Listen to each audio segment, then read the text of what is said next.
Welcome to Burlap Teachers. Enjoy the video. Make sure your iPhone is updated to the latest iOS before backing up. An updated system often fixes backup bugs and improves transfer performance. Sign in to the same iCloud account and verify Apple ID settings are correct. Double-check iCloud storage available space before starting a backup to avoid interruptions. Restart your device to clear temporary files and improve transfer performance. Close unused apps and disable Bluetooth to reduce background network usage during the backup process. Use a fast 5 GHz Wi-Fi network for larger backups when possible. A 5 GHz network reduces interference and often gives higher throughput. Plug your device into power to allow iCloud to run the full backup without pausing.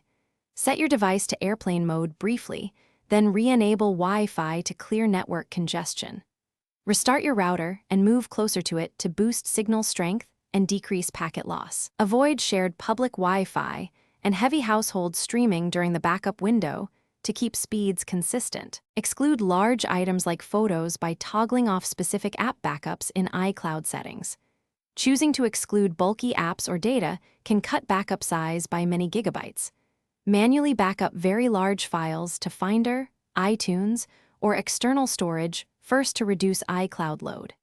Clear old device backups and unwanted app data to free space and speed up future backups. Monitor backup progress in settings and allow several hours for initial large backups to complete.